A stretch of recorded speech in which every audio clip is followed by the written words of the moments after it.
വീക്ഷണത്തെ ഇന്ന് നമുക്ക് രൂപപ്പെടുത്താൻ പറ്റില്ല. അത് ആ കാലത്തിൻ്റെ ഒരു കവിയുടെ ദർശനമാണ്.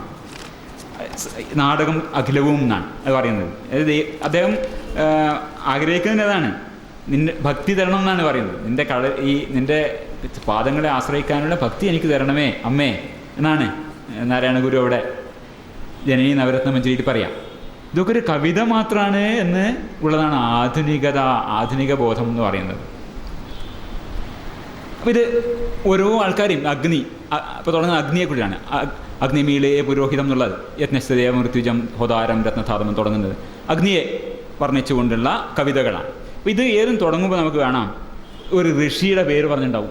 ആദ്യം ആരെഴുതി, ഏത് ദേവതയെക്കുറിച്ച് എഴുതി, അഗ്നി ദേവതയെക്കുറിച്ച്, ഏത് ഛന്ദസ്സിലാണ്, ഏത് വൃത്തത്തിൽ എന്ന് പറഞ്ഞാൽ നമുക്ക് ഏതൊരു താളത്തിലാണ് എഴുതപ്പെട്ടിട്ടുള്ളത്, ഛന്ദസ്സിലാണ് എഴുതപ്പെട്ടിട്ടുള്ളത്.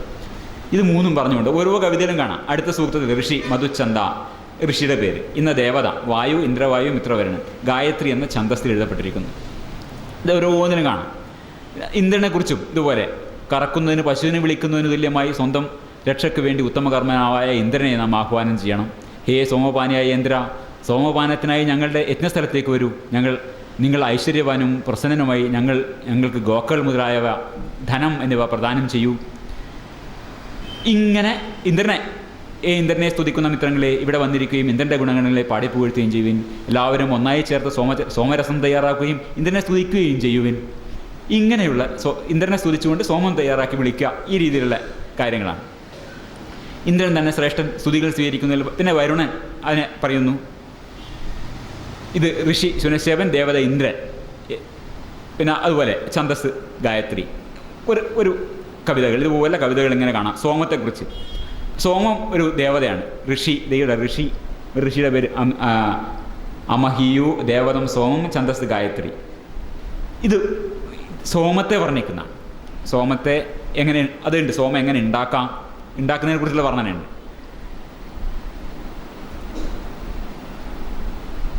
ഹേ സോമമേ, നീ വൃത്രഹന്താവായി ഇന്ദ്രന് പാനം ചെയ്യുവാൻ കുടങ്ങളിൽ വീഴുന്നു.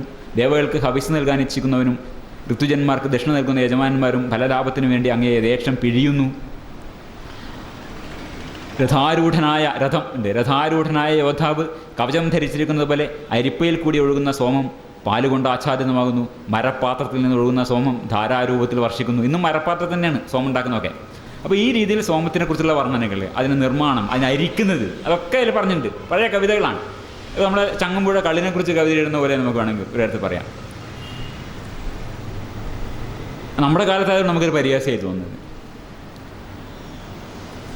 ഹേ സോമമേനി, അരിപ്പയിൽ കൂടി ഒഴുകിയാലും പിഴിഞ്ഞ് വെള്ളത്തിൽ പകർന്ന ശ്രേഷ്ഠനായ നിന്നെ ഞങ്ങൾ അന്നവും ഗവ്യവും ചേർത്ത് സ്തുതിക്കുന്നു. ഹേ സോമമേ, നീ പിഴിയപ്പെട്ട ദേവകളെ തൃപ്തിപ്പെടുന്നു. ഈ രീതിയിലുള്ള ശ്ലോകങ്ങൾ, ഈ രീതിയിലുള്ള കവിതകളുടെ ഒരു സമാഹാരമാണ് ഋഗ്വേദം മാത്രമാണ്. പിന്നെ ചില സ്പെക്കുലേഷൻ നമ്മൾ നേരത്തെ പറഞ്ഞു. അത് ആദ്യം നമ്മൾ ഒരു അടിസ്ഥാന വിജ്ഞാന കോഴ്സിൽ ഈ ഭാഗം പറയുന്നേക്കാം. ഈ ബ്രഹ്മം ആദ്യമായി എങ്ങനെയാണ് ലോകം ഉണ്ടായതിനെ കുറിച്ചിട്ടുള്ള ഒരു പഴയ ഒരു ഭാവനയാണ്, കവിഭാവന. ഈ ബ്രഹ്മം ആദ്യമായി സൃഷ്ടികർമ്മം നടത്താൻ ഇച്ഛിച്ചു. അതിൽ നിന്നും ഏറ്റവും ആദ്യം ബീജം പ്രകടമായി. ക്രാന്തദർശികൾ തങ്ങളുടെ ബുദ്ധി വഴിയായി ചിന്തിച്ച് അപ്രകടമായ വസ്തുവിൻ്റെ ഉൽപ്പത്തിയെ വാഴ്ത്തുന്നു. ഈ രീതിയിൽ എന്തൊക്കെ ഉണ്ടായി? ആദ്യം ഇവിടെ രശ്മി പരന്നു, വെളിച്ചമുണ്ടായി പറഞ്ഞു. അത് താഴെയോ മുകളിലോ നടുവിലോ ആയിരുന്നു. പിന്നെ ബീജധാരകനുണ്ടായി, പിന്നെ മഹിമാക്കളുണ്ടായി. ആ മഹിമകൾ ഇരുപാർശ്വങ്ങൾ വരെ പ്രശസ്തമായി. ഇങ്ങനെ ഒരു പ്രപഞ്ചം എങ്ങനെ ഉണ്ടായി എന്നുള്ളതിനെക്കുറിച്ചുള്ള ചില സിദ്ധാന്തങ്ങൾ, അവരുടെ ചില ഭാവനകൾ, കാവ്യഭാവനകൾ. അപ്പോൾ അതിൽ രസകരമായ ചിലതൊക്കെ കാണാം.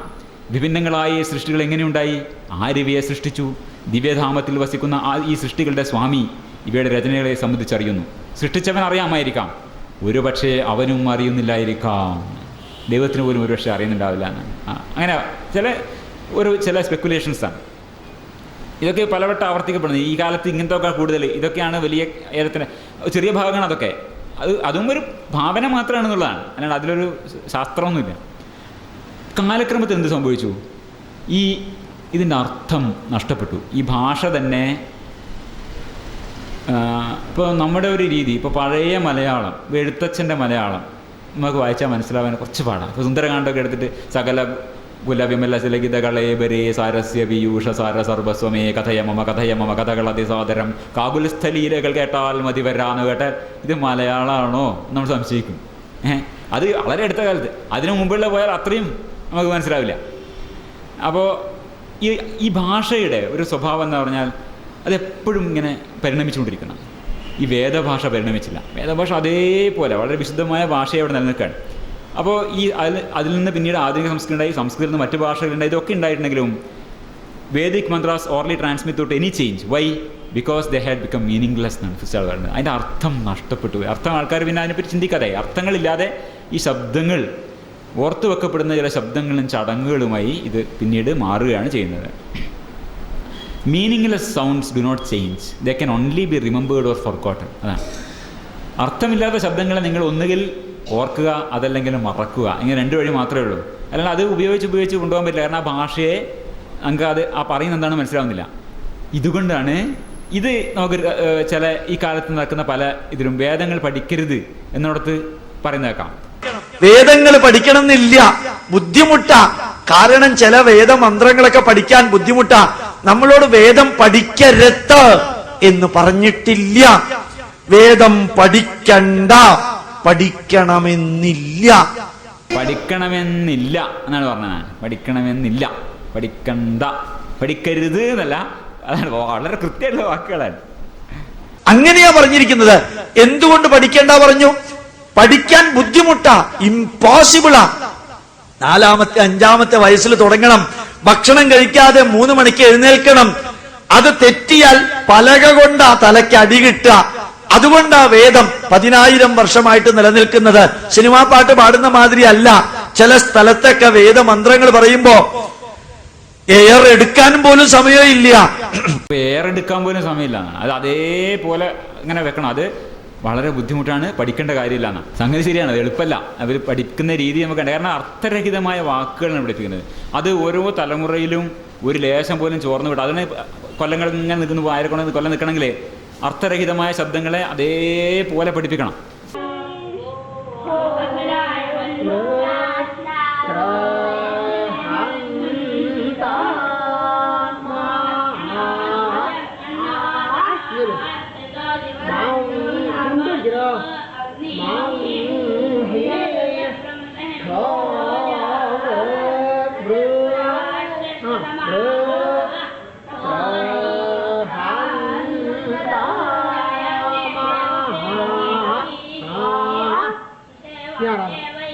പരുഷിരാധോ മഘോനാം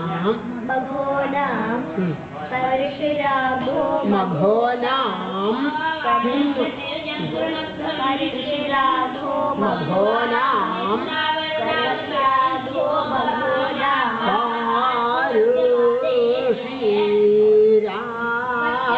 ഇത് അർത്ഥം എന്താണ്, ഇതെന്താണ് ഉദ്ദേശിക്കുന്നത് അവർക്കറിയില്ല. അങ്ങനെ ഒരു ശീലമേ ഇല്ല. ഈ ശബ്ദങ്ങളാണ് പഠിപ്പിക്കുന്നത്. അത് പഠിപ്പിക്കുന്ന രീതിയാണ്. അപ്പോൾ ഒരു ശബ്ദം അദ്ദേഹം പറഞ്ഞു, ഒരു 3 അക്ഷരമുള്ള ഒരു ഫ്രേസ് പറഞ്ഞു. ഇനി അത് ഉറപ്പിക്കാൻ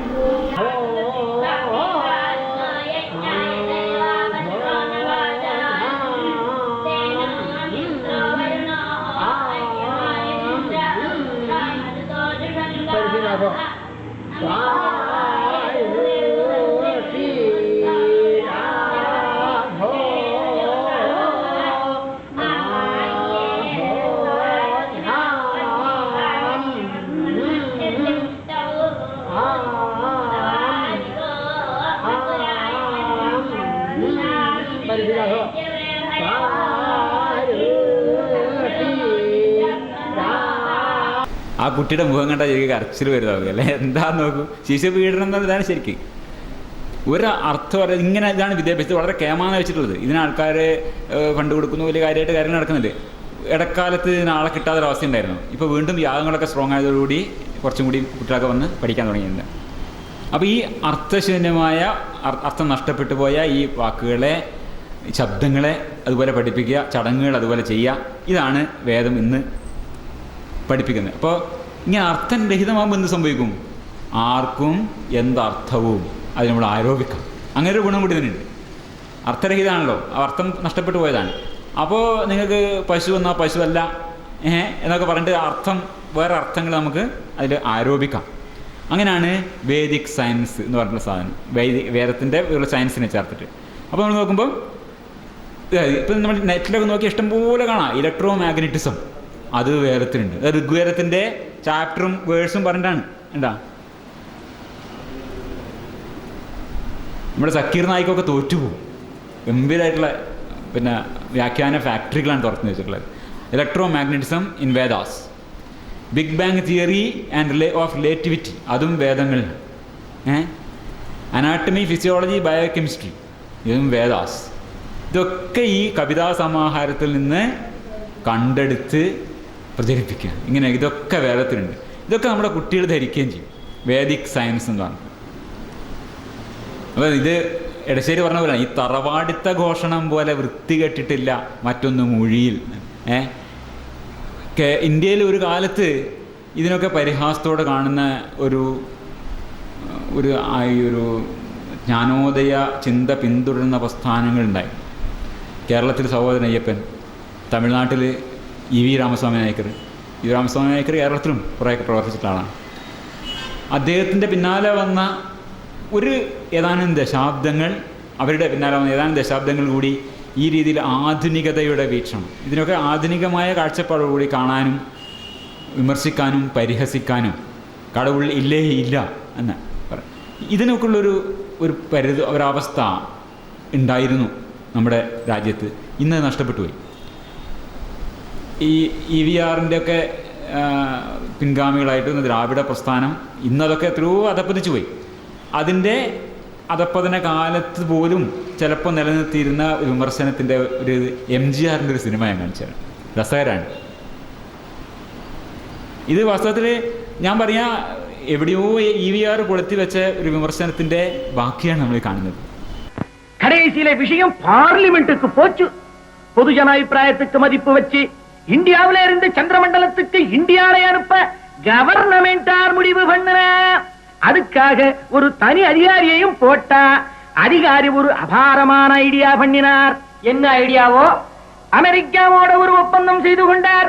அதாவது சந்திரனுக்கு போகும் ராக்கெட், தாய்க்கப்பல், பூச்சிவண்டி, ராக்கெட் எண்ணெய், ஸ்பேஸ் உடைகள், டெலிவிஷன் எட்ஸெட்ரா எட்ஸெட்ரா போன்ற சில்லற விஷயங்களை அமெரிக்காவும் ராக்கெட்டை அனுப்புவதற்கு தேவையான வெற்றில பாக்கு, பூக்குளம், தூடம், சந்தனம், பத்தி, மாலை, மாதுளை, பந்தல், மேடை, மைக் அரேஞ்ச்மெண்ட், போட்டோகிராஃபர், இது போன்ற அதிமுக்கியமான வெரி இம்பார்ட்டன்டான விஷயங்களை இந்தியாவே கவனிச்சுக்கு முன்னு ஒரு ஒப்பந்தத்திலே கையெழுத்து போட்டார். ഇത് ചന്ദ്രനിൽ ആളിറങ്ങി 969 ചന്ദ്രനിലെ ആള് അപ്പോളോ മിഷൻ വിജയിച്ച സമയത്ത് വന്ന ഒരു ഇതാണ്. ആ സമയത്ത് നമ്മുടെ അവസ്ഥ എന്താണെന്നുള്ളതിനെ പറ്റിയിട്ടുള്ള ചന്ദ്രമണ്ഡല വിജയം എന്നങ്ങനെ പറഞ്ഞിട്ട് ഒരു രസകരമായിട്ടുള്ള ഒരു ഇത് അതിൻ്റെ ഇടയിൽ ചേർത്താണ്. ആ വിമർശനം, ഈ തരത്തിലുള്ള വിമർശനങ്ങൾ, ഇത് വാസ്തവത്തിൽ വളരെ വളരെ എന്താ പറയുക പ്രസക്തമായൊരു വിമർശനമാണ്. പക്ഷേ ഇന്ന് ഇത് പറയാൻ ആളില്ല. ഇന്ന് ഈ റെയിൽ വാഹനത്തിന് മുമ്പേ നമ്മൾ മയിൽ വാഹനം കണ്ടുപിടിച്ചു കഴിഞ്ഞാൽ ഇതന്നെയാണ് ഇയാൾ പറയുന്നത്. ഇപ്പം ഡോക്ടർ ഗോപാലകൃഷ്ണനൊക്കെ പറയുന്നത് ഇതേ കാര്യമാണ് എന്ന് പറയാനുള്ള ഒരു സമൂഹം, ഇത് കണ്ട് ചിരിക്കാനുള്ളൊരു സമൂഹം നമുക്കില്ലാണ്ടാണ് നമ്മുടെ ഗതികേട്. ഇതൊക്കെ കേട്ടിട്ട് നമ്മളിങ്ങനെ വായ പിടിച്ചിരിക്കും, ആണാ നേരാ എന്ന് ചോദിച്ചിട്ട്. അവിടെയാണ് ആധുനികതയുടെ വിമർശനത്തിൻ്റെ ആവശ്യം വരുന്നത്. പ്രകാശത്തിൻ്റെ വേഗത കണ്ടുപിടിച്ചത് ഐസക് ന്യൂട്ടൺ അല്ലേ? അതിനേക്കാൾ എത്രയോ മുമ്പ് ഇതൊക്കെ ഇപ്പം ഇങ്ങനെ പ്രചരിച്ചുകൊണ്ടിരുന്ന സാധനങ്ങളാണ്. എത്രയോ മുമ്പേ ഷായണാചാര്യൻ ഋഗ്വേദ ഭാഷത്തിൽ പ്രകാശത്തിൻ്റെ വേഗത കണ്ടുപിടിച്ച് എഴുതിയിട്ടുണ്ടെന്ന് അറിയാമോ? ഇതിങ്ങനെ ആൾക്കാർ ആയിരക്കണക്കായിട്ട് ഫേസ്ബുക്കിൽ ഷെയർ ചെയ്യുന്ന പോസ്റ്റുകളിലൊന്നാണ്. ഷായനാചാര്യനെ അറിയണ്ടേ? അദ്ദേഹത്തിൻ്റെ ഋഗ്വേദ 1270 അതും ഋഗ്വേദത്തിൻ്റെ പരിധി കിട്ടുന്നുണ്ട്. ഋഗ്വേദം ഉണ്ടായിക്കഴിഞ്ഞൊരു 1500 കൊല്ലത്തിന് ശേഷം 2000 കൊല്ലത്തിന് ഇപ്പുറം ജനിച്ച ആളാണ്. അദ്ദേഹത്തിൻ്റെ ഒരു ഋഗ്വേദ ഭാഷ്യത്തിൽ പറഞ്ഞിട്ടുണ്ട് അത്രേ, ഒരു തഥാച സ്മൈരതയെ യോജനാനാം സഹസ്രേ എന്ന് പറഞ്ഞിട്ട് ഒരു സൂര്യനെ കുറിച്ചിട്ട് പറഞ്ഞിട്ടുണ്ട്. അതിൻ്റെ അർത്ഥം ഇദ്ദേഹം ഉണ്ടാക്കിയെടുത്തിരിക്കുകയാണ്. അപ്പോൾ കൃത്യമായിട്ടാണ്, അല്ലയോ സൂര്യ അങ്ങയെ നമിക്കുന്നു, ഞാൻ ഓർക്കുന്നു അങ്ങ് അരനിമിഷം കൊണ്ട് 2202 യോജന സഞ്ചരിക്കുന്നവനല്ലോ. ഒരു യോജന എന്നാൽ 9 മൈലാണ്. ഇതെവിടെ കിട്ടി? ഇത് കൗടില്യൻ്റെ അർത്ഥശാസ്ത്രത്തിൽ പറഞ്ഞിട്ടുണ്ട്. അത് ഇതല്ല, കൗടില്യൻ്റെ അർത്ഥശാസ്ത്രത്തിൽ പറഞ്ഞു. ഒരു ദിവസം 30 മുഹൂർത്തം, 24 മണിക്കൂർ. അതിങ്ങനെ വന്നിട്ട് ഒരു സെക്കൻഡ് 16/75 സെക്കൻഡ്. അത് ഒരു നിമേഷം എന്ന് പറഞ്ഞാൽ 16/75 സെക്കൻഡാണ്. ഇനി നോക്കൂ, പ്രകാശ വേഗത 2202 യോജന എന്ന് പറഞ്ഞിട്ടുണ്ടല്ലോ. അപ്പോൾ അതിനെ മൾട്ടിപ്ലൈ ചെയ്തപ്പോൾ 18,000 ഇത്രയും 1,50,000 ഇത്രയും കിട്ടി. 18,5,7,9,3 ഇത്രയും മൈൽ. അപ്പോൾ പ്രകാശ വേഗത ഇന്ന് ശാസ്ത്രം അംഗീകരിച്ചിരിക്കുന്നത് ഇത്രയും സംഖ്യ. ഇതിലൊക്കെ എത്തിയില്ലേ എന്നാണ് ചോദ്യം. ഇത് ആരും വിടുന്നില്ല, ഇതെല്ലാവരും ചെയ്യുന്ന. ഇസ്ലാമിലും ഇത് തന്നെ പരിപാടി. ഈശ്വര വിശ്വാസത്തിൻ്റെ ശാസ്ത്രാടിസ്ഥാനം ഇത് പ്രബോധനത്തിൽ വരുന്ന ഇതേപോലത്തെ സാധനങ്ങളാണ്. ഖുറാനിലും തന്നെ പ്രപഞ്ചം വികസിച്ചിരിക്കുന്നത് ഖുറാനിൽ പറഞ്ഞിട്ടുണ്ട്. മനുഷ്യവർഗത്തിൽ ലിംഗം നിർണ്ണയിക്കുന്ന പുരുഷബീജമാണെന്ന് ഖുറാൻ വെളിപ്പെടുന്നുണ്ട്. ഇതെല്ലാവരും അവരവരുടെ വിശുദ്ധ ഗ്രന്ഥങ്ങളെ ശാസ്ത്രവുമായി കൂട്ടിയിണക്കിക്കൊണ്ട് ഇതൊക്കെ അതിൽ പറഞ്ഞിട്ടുണ്ടെന്ന് ഇങ്ങനെ പറഞ്ഞുകൊണ്ടിരിക്കാം. തറവാടുത്ത ഘോഷണത്തെ പോലെ വൃത്തി കേട്ടിട്ടില്ല മറ്റൊന്ന് മൊഴിയിൽ എന്ന് പറയാൻ ഒരു ജ്ഞാനോദയ പ്രസ്ഥാനം ഇന്ന് ഇന്ത്യയിൽ കേരളത്തിലില്ല. അപ്പോൾ മനുഷ്യവർഗത്തിൽ ലിംഗം നിർണ്ണയിക്കുന്ന പുരുഷബീജമാണെന്ന് ഖുറാൻ വെളിപ്പെടുത്തുന്നു എന്നാണ് ഇത് പറയുന്നത്. ഇത് തന്നെ പറയില്ലേ, വലിയ തമാശ ഇത്. ഇതിൽ എന്തെങ്കിലും ഒരു വ്യത്യാസം വന്നാൽ അപ്പോൾ അധികം കുറച്ച് കാലം ഒരു ചമ്മലുണ്ടെങ്കിലും അവർ കംപ്ലീറ്റ് പ്ലേറ്റ് മാറ്റിയിട്ട് അവരുടെ പുസ്തകത്തിൽ നിന്ന് ഇതിന് കണക്കായ രീതിയിൽ അതിനെ കണ്ടെത്തി ശരിയാക്കി എടുക്കും. അപ്പോൾ ഇത് വേറെ ദിക്കിലാണ്. അതായത് ഇവിടെ പ്രൊഫസർ വാഹിദ് പറയുന്നത്, ഞാൻ ഇതിൻ്റെ ഒരു പൊതു സ്വഭാവം ഹിന്ദുക്കൾ മാത്രമല്ല എല്ലാ അഴിച്ചിട്ട ചെരുപ്പുകളും ഒരുപോലെയാണ് എന്ന് പറയാൻ വേണ്ടിയാണ് ഞാനത് പറയുന്നത്. അദ്ദേഹം പറയുന്നത് പിന്നെ മനുഷ്യവർഗത്തിൽ 2011 പറഞ്ഞാണ് ലിംഗം നിർണ്ണയിക്കപ്പെട്ടത് പുരുഷബീജമാണെന്ന് ഖുറാൻ വെളിപ്പെടുത്തുന്നു. അദ്ദേഹം ഇങ്ങനെ തെളിയിച്ചിട്ടുണ്ട്. പുരുഷബീജം XYO ഏതാണ് ക്യാരി ചെയ്യുന്നത് അതനുസരിച്ചാണ് തീരുമാനിച്ചിട്ട് ഖുറാനിൽ പറഞ്ഞത്. ഇത് പിന്നെ 2014 ആയപ്പോഴേക്ക് വേറൊരു സംഗതി വന്നു. അതിൽ SRY ജീൻ എന്ന് പറഞ്ഞൊരു സാധനമുണ്ട് വൈക്രോമസോമിൽ. ഇത് ആക്റ്റീവ് ആകുന്നത് ഏതാണ്ട് പിന്നെ ഒരു 40-45 ദിവസത്തിലാണ് എന്നൊരു സംഗതി കൊടുക്കുന്നു. ഉടനെ അത് ഖുറാനിൽ വന്നു. ഖുറാനിൽ പറഞ്ഞിട്ടുണ്ട് ഇത് ഏത് ഈ SRY ജീൻ ആക്റ്റീവ് 45ാമത്തെ ദിവസമാണ് ആണോ പെണ്ണോ തീരുമാനിക്കുന്നത് എന്ന് ഖുറാനിൽ പറഞ്ഞിട്ടുണ്ട്. അതാണ് ഇപ്പോൾ കണ്ടുപിടിച്ചത്. നേരത്തെ കണ്ടുപിടിച്ചപ്പോൾ അത് ശരിയായിരുന്നു. ആദ്യം അത് കണ്ടുപിടിച്ചതെന്ന് വെച്ചാൽ അന്ന് പറഞ്ഞത് 2011 പറഞ്ഞ എന്താണ്, അത് ആൺ ബീജമാണ് തീരുമാനിക്കുന്നതെന്നാണ്. ഇപ്പം SRY ജീനാണ് ആൺമീനുള്ളത്. അപ്പോൾ അങ്ങനെ കുറേ കൂടി കറക്റ്റായി. 45ാം ദിവസമാണ് ഇതിൻ്റെ ലിംഗനിർണ്ണയം സംഭവിക്കുന്നതെന്ന് ഖുറാനിൽ പറയുന്നത്. ഇതേ സംഗതി എല്ലാ മതക്കാരും എല്ലാ വേദക്കാരും ആവർത്തിക്കുന്നു എന്നുള്ളതാണ് കാണിക്കുന്നത്. അതിൻ്റെ തെളിവാണ്. അതിലേക്ക് ഞാൻ വിശദമായിട്ട് പോകുന്നില്ല. ഇത് ഒരാൾ വേറൊരു സുഹൃത്ത് ഇവിടെ പോസ്റ്റ് ചെയ്തതാണ്. ഇത് ഈ ദളിതരുടെ ചില പാട്ടുകളുണ്ട്. ആദിയില്ലല്ലോ ലന്തമില്ലല്ലോ ലക്കാലം പോയ യുഗത്തിൽ എന്നൊരു പാട്ട് കേട്ടിട്ടുണ്ടാവില്ല. ഇരുളുമില്ലല്ലോ വെളിവുമില്ലല്ലോ ലക്കാലം പോയ യുഗത്തിൽ അങ്ങനെ പറഞ്ഞു. അപ്പോൾ പാതിമുട്ട വിണ്ടുപൊട്ടി മേലുലോകം പൂകിയല്ലോ, പാതിമുട്ട വിണ്ടുപൊട്ടി കീഴുലോകം, ഇങ്ങനെ പാട്ടുണ്ട്, കവിതയാണ്. അപ്പോൾ അദ്ദേഹം പറയാണ്, അണ്ടർലൈൻ ചെയ്ത ഭാഗം തങ്ങളുടെ പൗരാണിക പ്രപഞ്ചസങ്കല്പമാണെന്നും അതനുസരിച്ച് പ്രപഞ്ചോത്ഭവത്തിന് മുമ്പ് രാത്രിയും പകലും ഇല്ലായിരുന്നെന്നും ഇന്നത്തെ ആധുനിക ശാസ്ത്രം പ്രപഞ്ചോത്പത്തിയെക്കുറിച്ച് മുന്നോട്ട് വെക്കുന്ന ബിഗ് ബാങ്ക് തിയറി തന്നെയാണ് തങ്ങളുടെ പ്രപഞ്ചവീക്ഷണമെന്നും വേണമെങ്കിൽ ദളിതർക്ക് അവകാശപ്പെടാവുന്നതാണ്. ആർക്കും പറയാവുന്നതാണ്. ഏത് കവിതയെക്കുറിച്ചും ഇതൊക്കെ പറയാം. ഇത്രയേ ഉള്ളൂ ഈ ഋഗ്വേദത്തിലെ ശാസ്ത്രവും കവിതയൊക്കെ. കഥ ഇത്രയേ ഉള്ളൂ, കവിത തന്നെയാണ് ബേസിക്കലി. അപ്പോൾ ഞാൻ അത് ആദ്യത്തെ വേദത്തിൻ്റെ കാര്യം നമ്മൾ പറഞ്ഞു. ഋഗ്വേദം കഴിഞ്ഞു. ഇനി 3 വേദങ്ങളുമുണ്ട്. സാമവേദം, അടുത്ത സാമവേദം.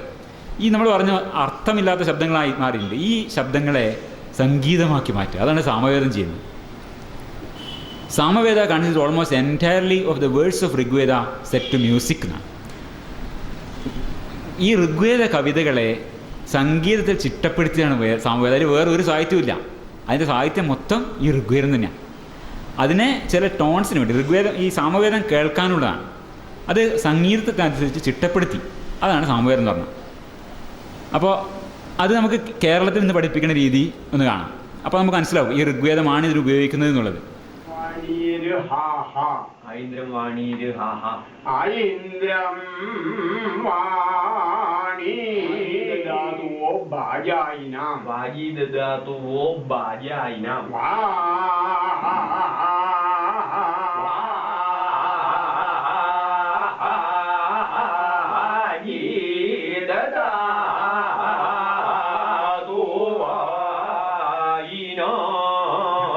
അപ്പോൾ ഇങ്ങനെയാണ് പഠിപ്പിക്കുന്ന രീതി. ഋഗ്വേദത്തിൻ്റെ കവിതകളെ സംഗീതത്തിനനുസരിച്ച് ചിട്ടപ്പെടുത്തിയാണ്. സംഗീതത്തിന് പറ്റും, പലപ്പോഴും എന്ത് പറ്റും, ചില വാക്കുകൾ ഒതുങ്ങില്ല. അപ്പോൾ നമ്മൾ ഒന്ന് നീട്ടേണ്ടി വരും, ഒന്ന് കുറക്കേണ്ടി വരും, അതൊക്കെ ചെയ്യും. പിന്നെ എന്ത് ചെയ്യും, അതിൻ്റെ ഇടയിൽ ആ ഓഹോഹോ ലാലലാ എന്നൊക്കെ ചേർക്കില്ലേ, അതും ചേർക്കും. അതിനെ സ്തോഭങ്ങൾ എന്നാണ് പറയുക. അതിന് ചില അർത്ഥരഹിതമായ, അങ്ങനെയാണ് ഓം എന്തായ സാധനം. ഓ തുടങ്ങിയിട്ട് അവസാനിപ്പിക്കും.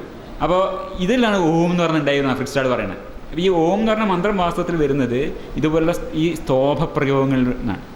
അർത്ഥരഹിതമായ വാക്കുകൾ പഠിച്ചാൽ പിന്നെ അതിന് അർത്ഥം കണ്ടുപിടിക്കാം. അതിൽ ആയും ഊവും അമ്മുണ്ട്, അതിന് 3 ദൈവമുണ്ട് എന്നൊക്കെ പറഞ്ഞിട്ട് അതിന് വേറെ ന്യായം കണ്ടുപിടിക്കുക. അതിരിക്കട്ടെ, നമ്മുടെ ആധുനിക വീക്ഷണമാണ്. അപ്പോൾ ഈ സ്തോഭങ്ങൾ എന്താണെന്ന് കേട്ടുതരാം. കേൾക്കാം, മുഴുവൻ എടുത്താൽ കുറച്ച് സമയം സ്തോഭങ്ങളിൽ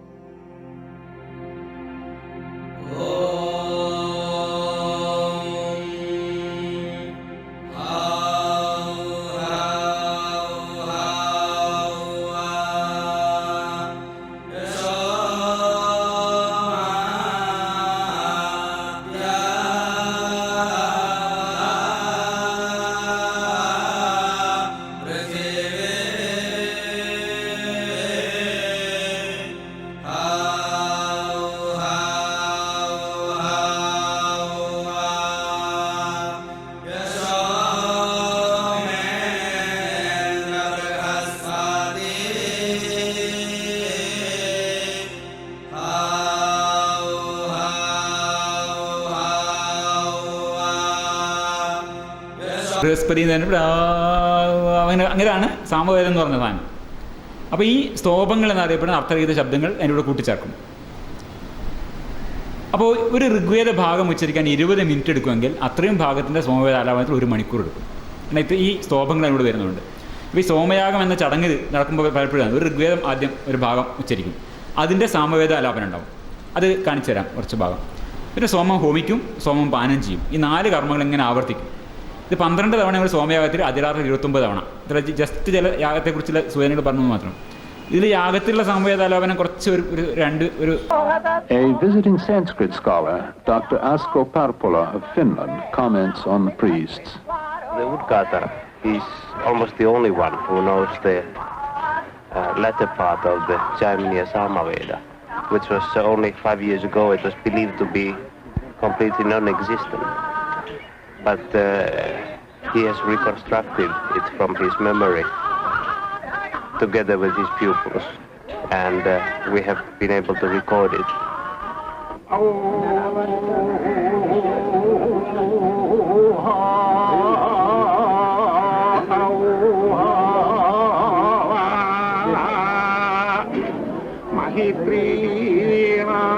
അപ്പോൾ ഇത് ഈ ഗായത്രി മന്ത്രം എന്നൊരു സാധനം നമ്മൾ ആദ്യം പറഞ്ഞു, സൂര്യദേവനോട് പ്രാർത്ഥനയാണ്.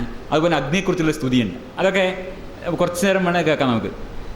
ആ സാമവേദ ആലാപനം എന്താണെന്നുള്ളത് നമ്മൾ നേരത്തെ കേട്ടു. അതുപോലെ തന്നെ വീഡിയോ ഒന്നും കാണണ്ട, വീഡിയോ അവർക്ക് ഒരു ബോധമില്ല.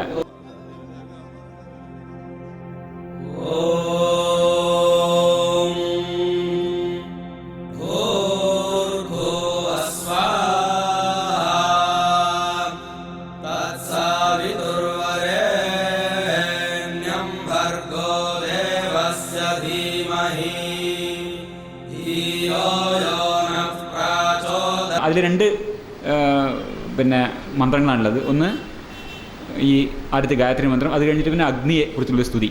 അപ്പോൾ അതിലിങ്ങനെ അതിൻ്റെ അർത്ഥം അവസാനം പറയുന്നുണ്ട്. അത് മാത്രം വേണമെന്ന് കേൾക്കാം, അഗ്നിയെക്കുറിച്ച് പറയുന്ന ഭാഗം.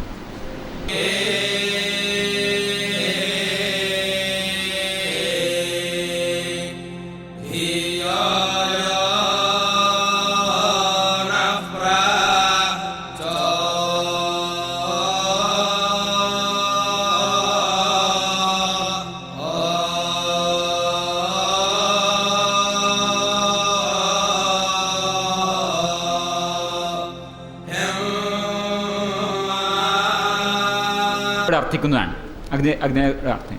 അപ്പോൾ എല്ലാ ദിക്കിലും ഇത് ഖുർആൻ നമുക്ക് കേട്ട് നോക്കാം. സൂറത്ത് അൽ ഫജർ എന്നാണ് പറയുന്നതിന്. അതിൽ ഇതുപോലെ തന്നെ അതിൽ പറയുന്ന വാക്കുകൾ നമ്മൾ പറഞ്ഞല്ലോ, ഈ സാമൂഹിക ഇങ്ങനെ കേൾക്കുമ്പോൾ അതിലെ വാക്കുകൾ എന്താണ് പറയുന്നത്? അഗ്നി ഞങ്ങളുടെ യുദ്ധങ്ങളിൽ ഞങ്ങളുടെ ശത്രുക്കളെ നശിപ്പിക്കുക, ഞങ്ങളെ രക്ഷിക്കുക, ഇതൊക്കെയാണ് പറയുന്നത്. കേൾക്കുമ്പോൾ നല്ല മനോഹരമായ സംഗീതമാണ്.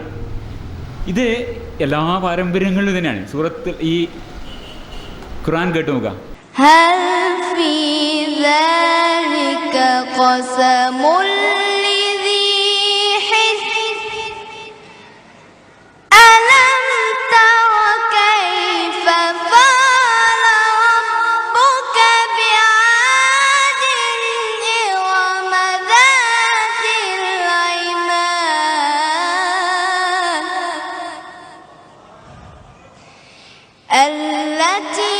لم يخلق مثلها في البلاد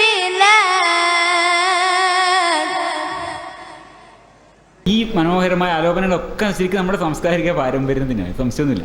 അപ്പോൾ ഇതിനെ കവിതയായും സംഗീതമായും കാണാൻ പറ്റുന്നില്ല എന്നുള്ളതാണ് പ്രശ്നം. ഇതിൽ പറയുന്ന കാര്യങ്ങൾ ഞാൻ ആ സൂറത്തുൽ ഫിജർ എന്താണെന്ന് പിന്നെ സെർച്ച് ചെയ്തപ്പോൾ കിട്ടിയതാണ്. ഇതൊക്കെ പറയുന്നത് നരകത്തിനെ കുറിച്ചും ഇതൊക്കെയാണ് പറയുന്നത്, നിങ്ങളെ ശിക്ഷിക്കുന്നതിനെ കുറിച്ചും. ദൈവം വന്ന് നിങ്ങളെ ശിക്ഷിക്കും. He will say, oh, would that I had sent forth good deeds for this my future life, for that day his chastisement be such as none else can inflict, and his bonds will be such that none other can bind. ദൈവശിക്ഷയെക്കുറിച്ചൊക്കെയാണ് പറയുന്നത്. പക്ഷേ ഈ അർത്ഥം അറിയാതെ കേൾക്കുമ്പോൾ നമുക്കിത് വലിയൊരു സംഗീതം തന്നെയാണ്, സംശയമൊന്നുമില്ല. അപ്പോൾ വാസ്തവത്തിൽ സംഗീതത്തിൽ ഈ അർത്ഥം കൊഴിച്ചു കളയുക എന്നൊരു കാര്യം കൂടിയുണ്ട്. അതാണ് എനിക്കത് കേട്ടപ്പോൾ ഓർമ്മ. അതായത് നമ്മുടെ ഈ ഗംഗാതടത്തിലായാലും അറേബ്യൻ മരുഭൂമിയിലായാലും ഈ പുരാതന ജനങ്ങളുടെ കവിതകളൊക്കെ തന്നെയും തങ്ങളെ ഇതങ്ങളെ സഹായിക്കുകയും അന്യഗോത്രങ്ങളെ ശിക്ഷിക്കുകയും ചെയ്യുന്ന ദൈവങ്ങളെക്കുറിച്ചുള്ള സങ്കല്പങ്ങൾ തന്നെയാണ്. അതുതന്നെയാണ് ഈ പഴയ കഥയൊക്കെ. ഇക്കാലത്ത് നമ്മളതിനെ ഇതിൻ്റെ അർത്ഥങ്ങളെയൊക്കെ കാണാതെ, ഇപ്പോൾ നാരായണഗുരുവിൻ്റെ കവിതയുടെ അർത്ഥത്തിനെ അല്ല, നമ്മളതിൻ്റെ കാവ്യഭാവനയാണ് കാണുന്നത്. അതുപോലെ ഈ വേദത്തിലെയും ഖുറാനിലെയും ഒക്കെ കവിതകളെ കവിതയായും സംഗീതമായും കാണാൻ കഴിയുക എന്നുള്ളതാണ് ആധുനിക മനോഭാവം. ഇതുകൊണ്ട് തള്ളിക്കളയാന്നുള്ളതല്ല, ഇതൊക്കെ നമ്മുടെ മഹത്തായ പാരമ്പര്യം തന്നെയാണ്. മഹത്തായ പാരമ്പര്യം തന്നെയാണ്, സംശയമൊന്നുമില്ല, നമ്മുടെ പാരമ്പര്യം തന്നെയാണ്. പക്ഷെ അതിനെ കൃത്യമായി ആധുനിക രീതിയിൽ കാണാൻ പറ്റണം. ഇതൊക്കെ സത്യമാണ് എന്ന് വിശ്വസിച്ച് അതുപോലെ ചെയ്യുന്നിടത്താണ് പിടുത്തം വരുന്നത്. ഇത് മാതൃഭൂമിയിൽ അടുത്ത് വന്ന ഇതുകൊണ്ട് മാത്രമാണ് ഇങ്ങനെ ഓരോ ലേഖനങ്ങൾ വരുന്നതോടെ മാതൃഭൂമിക്ക് കാശ് മുടക്കുന്നത്. അതല്ലെങ്കിൽ ഇതുമാതിരി സാധനങ്ങൾ ഈ വാക്സിനെതിരെയും എല്ലാ ഇതിനെതിരെയും ഉള്ള ശാസ്ത്രവിരുദ്ധമായ പ്രചരണം നടത്തുന്ന ഒരു മാസിക വാരികയായി ഇന്ന് മാതൃഭൂമി മാറിയിട്ടുണ്ട്. പക്ഷേ ഇടയ്ക്ക് ഇതുപോലെ ഓരോ നല്ല സാധനങ്ങളായി വരും. അപ്പോൾ ഇതിൽ പ്രസിദ്ധനായ ഒരു കർണാട്ടിക് സംഗീതജ്ഞനായിട്ടുള്ള TM കൃഷ്ണ ഈ വാക്കുകളുടെ ഞാനത് ജസ്റ്റ് ഒന്ന് വഴിമാറുകയാണ്. കാരണം ഒരു രസകരമായൊരു കാര്യമാണ് എനിക്ക് തോന്നിയത്. അതായത് മൂപ്പര് പറയാണ്, കർണാടക ശബ്ദത്തിൽ വരുന്നത് ശബ്ദത്തിൻ്റെ അർത്ഥമാണ്, വാക്കിൻ്റെ അർത്ഥമല്ല.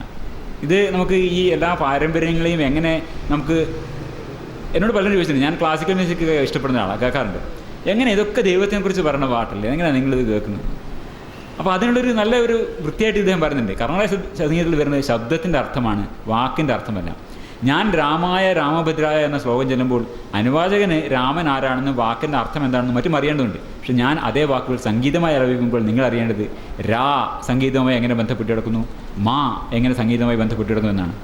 രാഗം ഒഴുകുമ്പോൾ രായും മായും എങ്ങനെയൊക്കെ കോർത്തിണക്കുന്നു, അവ എങ്ങനെ ഇല്ലാതാകുന്നു എന്നൊക്കെ അറിയുകയാണ് അതിൻ്റെ അർത്ഥം. അല്ലാതെ ഈശ്വരനല്ല സംഗീതത്തിൽ പ്രതിപാദ്യം എന്നാണ്. അപ്പോൾ അതേ പറഞ്ഞത് ഹിന്ദു മുസ്ലിം ക്രിസ്ത്യൻ തുടങ്ങിയവരുടെ മതപ്രസംഗങ്ങളിൽ ഈ അർത്ഥങ്ങൾക്ക് പ്രസക്തി ഉണ്ടാവും, പക്ഷേ സംഗീതത്തിലില്ല. അതൊക്കെ സംഗീതം എന്തിനാണ് പറയുന്നത്? മതശാസ്ത്രത്തിൽ അതൊക്കെ പറഞ്ഞോളൂ. അത്തരം കാര്യങ്ങൾ സംഗീതത്തിൽ ചർച്ച ചെയ്യേണ്ടതില്ല. ത്യാഗരാജ സ്വാമികളുടെ രാമായണത്തിൽ എനിക്ക് താല്പര്യമില്ല, എനിക്ക് ത്യാഗരാജൻ്റെ സംഗീതത്തിൽ മാത്രമേ താല്പര്യമുള്ളൂ. ഞാനിത് പറയാൻ ശ്രമിക്കുന്നത് എന്താ പറഞ്ഞാൽ, എങ്ങനെയാണ് നമ്മൾ ഈ കേട്ട ഈ സമവേദാലാപനവും അല്ലെങ്കിൽ ഖുർആൻ ആലാപനവും പോലുള്ള ഈ മധുരമായ ആലാപനങ്ങളൊക്കെ നമ്മുടെ സാംസ്കാരിക പാരമ്പര്യത്തിൻ്റെ ഈ പൈതൃകങ്ങളൊക്കെ നമുക്ക് എങ്ങനെ കാണാം? നമുക്കിതൊക്കെ അവകാശപ്പെട്ട്, ഇവർക്കല്ല അവകാശപ്പെട്ട്, ഇവർക്കത് കേൾക്കുകയും വേണ്ട, അറിയാൻ വേണ്ട, ഒന്നും വേണ്ട. അവർക്ക് ഇതൊക്കെ കേമാണെന്ന് പറഞ്ഞിട്ട് അതിൻ്റെ പേരിൽ ചില മെച്ചങ്ങൾ ഉണ്ടാക്കിയാൽ മാത്രം മതി. നമ്മളെ സംബന്ധിച്ച് ഇതൊക്കെ മഹത്തായ പൈതൃകങ്ങൾ തന്നെയാണ്. ഇതിനെങ്ങനെ മനസ്സിലാക്കാം, എങ്ങനെ ആധുനികമായി ഇതിനെ നമുക്ക് സംശീകരിക്കാം, അതിനുള്ള അന്വേഷണങ്ങളാണ്. ഇതിപ്പോൾ ഭദ്രാചല രാമദാസിൻ്റെ ഒരു കൃതിയാണ്. നമ്മുടെ ഈ പറഞ്ഞ അതേ സംഗീതജ്ഞൻ പിന്നെ TM കൃഷ്ണ തന്നെ പാടിയതാണ്. ഇതിപ്പം വാസ്തവത്തിലൊരു സ്തുതിയാണ്. പറയുന്നത് എന്താണ്? കോദണ്ഡപാണിയായ രാമ, നിൻ്റെ ശബ്ദം ഇപ്പോൾ സ്വർണം പോലെ പിന്നെ അലഭ്യമായിരിക്കുന്നു, കിട്ടാനില്ല.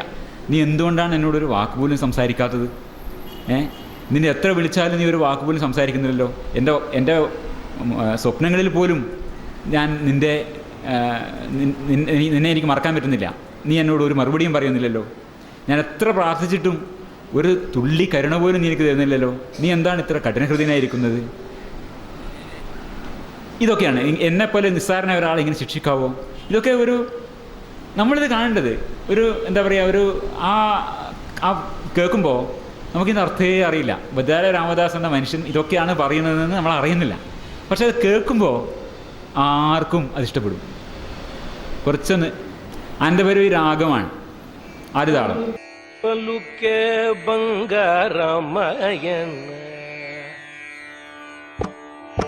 പലുക്കെ ബംഗാരമയന కోదండ పాణి పలుకే బంగారమయన కోదండ పాణి పలుకే బంగారమయన కోదండ పాణి పలుకే బంగారమయన కోదండ పాణి పలుకే బంగారమయన కోదండ పాణి పలుకే బంగారమయన కోదండ పాణి పలుకే బంగారమయన పలుకే బంగారమయ పిలచిన పలుకమీ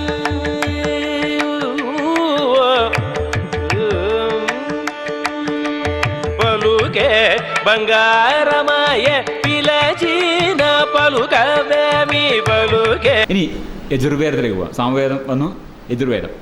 യജുർവേദം എന്നാൽ ഇറ്റ്സ് എ റിച്വൽ ഓഫ് വേദങ്ങളുടെ ഈ വേദങ്ങളുടെ റിച്വലിന് വേണ്ടിയിട്ടുള്ള വേദങ്ങളാണ്. റിച്വൽ എന്ന് പറഞ്ഞാൽ ചടങ്ങുകൾക്ക് വേണ്ടിയുള്ള വേദമാണ്.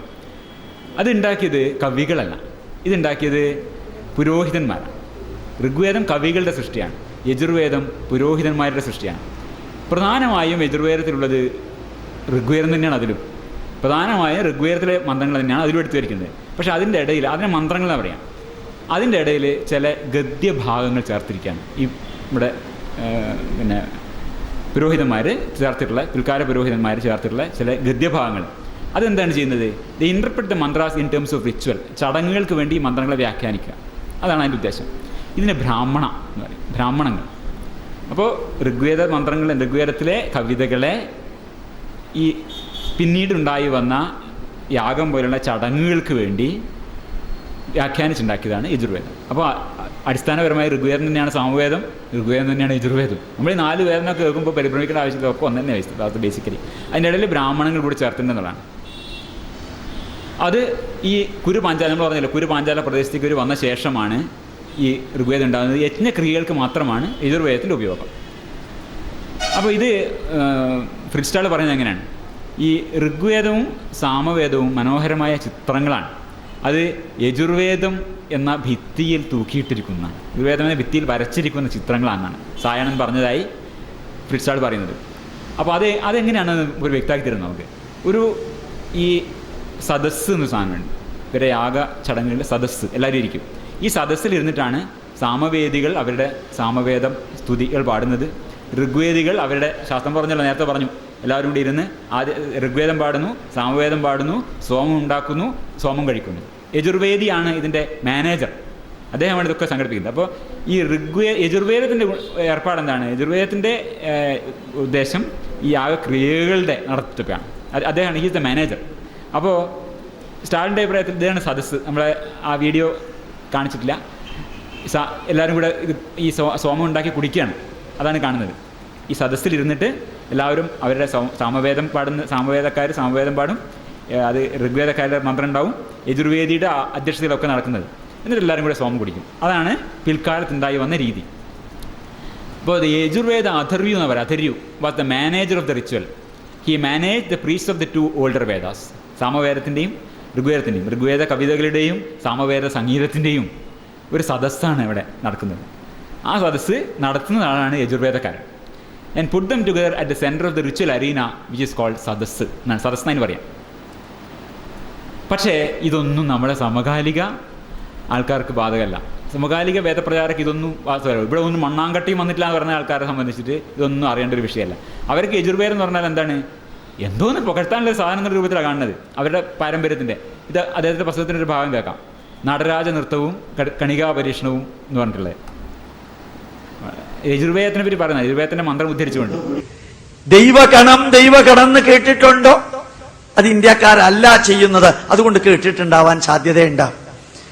ദൈവഗണത്തില് 27 കിലോമീറ്റർ നീളമുള്ള ഒരു ട്യൂബ്, അതിനകത്ത് 10⁻⁻120 MB പ്രഷറാ, വളരെ ലോ പ്രഷർ.